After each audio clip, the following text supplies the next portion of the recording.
Hi guys, welcome back to yet another episode of cyber चर्चा। And इस episode में भी हम बात करने वाले हैं cyber security news, ransomwares, data breaches और ना जाने कितनी चीजों के बारे में। तो मैं हूं संजय और चलो शुरू करते हैं। तो मेरे गुची, बेलेंशियागा और मैक्वीन के भाइयों और बहनों, तो मैं बता दूं कि 15 सितंबर को शाइनी हंटर्स ने कीरिंग ग्रुप, जो कि इन सारी कंपनीज का एक तरीके से ओनर है, उन लोगों का डेटा ब्रीच कर लिया गया है, जिसमें तुम्हारा ईमेल, तुम्हारे फोन नंबर, तुम्हारे एड्रेसेस सब कुछ एक्सपोज हुए हैं। तो सेल्सफोर्स स्टाइल का एक्सेस एक्सप्लॉइट किया गया है और अब कंपनी जो है वो रेगुलेटर्स को इन्फॉर्म करके पैचेस लगाना शुरू कर रही है। तो मेरे भाई, अगर तुम लग्जरी बायर हो तो तुम्हारे इनबॉक्स में स्पैम आ सकते हैं। क्या मतलब, कपड़े तो एक्सक्लूसिव ले लिए, लेकिन अब इनबॉक्स में स्पैम भी एक्सक्लूसिव आएगा।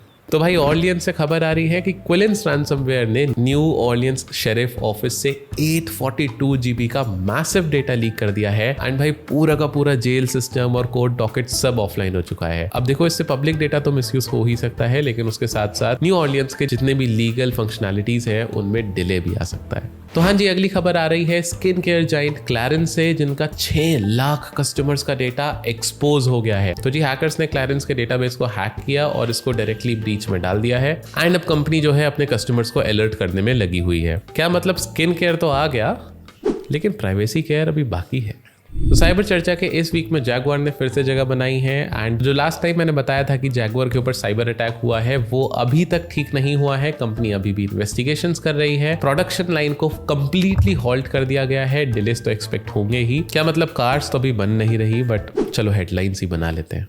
तो भाई, मिड सितंबर में रैंसमवेयर अटैक किया स्कूल डिस्ट्रिक्ट पे, और उनका सीसीटीवी फुटेज, उनका पेरोल, उनकी क्लासेस वगैरह सब कुछ डिसरप्ट हो गई हैं इस वजह से। ऑब्वियसली रैंसमवेयर अटैक के चक्कर में स्कूल में कुछ नहीं हो पा रहा है। एंड टीचर्स और स्टूडेंट्स के डेटा के मिसयूज और डिसरप्ट रिस्क तो है ही। मतलब ठीक ही है, स्टूडेंट्स को एक्स्ट्रा रिसेस मिल गया और साइबर क्रिमिनल्स को एक्स्ट्रा एक्सेस।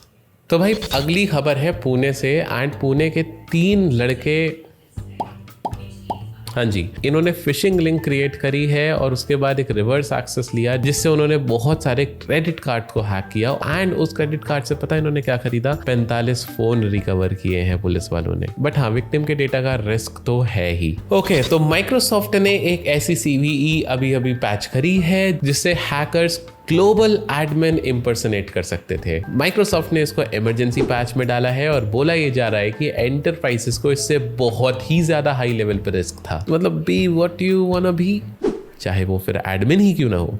हाँ जी भाइयों, तो अगर जॉब ढूंढ रहे हो तो सावधान, क्योंकि ईरान लिंक्ड ग्रुप ने HR जॉब्स को ल्योर करने के लिए एक मालवेयर बना दिया है लिंक्डइन के ऊपर। एंड सबसे ज्यादा टेलीकॉम सेक्टर को ही टारगेट किया जा रहा है। तो कंपनीज तो अकाउंट हार्डन कर ही रही है, लेकिन अगर तुम जॉब सीकर हो तो ध्यान रखना कि फिशिंग का शिकार ना बन जाओ। क्या मतलब, मैंने तो बस अपॉइंटमेंट लेटर .pdf पे क्लिक किया, लेकिन अब कमांड प्रॉम्प्ट की विंडोज बार बार क्यों खुल रही है। तो भाई, इसी के साथ लास्ट न्यूज पे बढ़े तो भाई, नॉर्थ कोरिया लिंक्ड हैकर्स ने क्लिक फिक्स स्टाइल ल्योर से बीवर टेल और इनविजिबल फेरेट मालवेयर डिलीवर किया। लास्ट पास रेपोस को मिसयूज भी किया। एंड अब थ्रेट इंटेल टीम्स पैच कर रही हैं चीजों को बैठकर। तो मार्केटिंग और ट्रेडर रोल्स को टारगेट किया गया है। एंड उनके जितने भी क्रेडेंशियल्स हैं वो रिस्क में है। क्या मतलब, सैलरी तो आई नहीं, लेकिन स्पाईवेयर फ्री में आ गया। तो भाई, आज के लिए इतना ही। मिलेंगे अगले साइबर चर्चा में एंड बात करेंगे और भी नई न्यूज़ के बारे में। लाइक कर देना, सब्सक्राइब कर देना एंड हाँ, कमेंट करके जाना अगर कोई भी न्यूज़ तुम लोग को लगता है कि मैं कवर करूँ। तो सी यू नेक्स्ट वीक।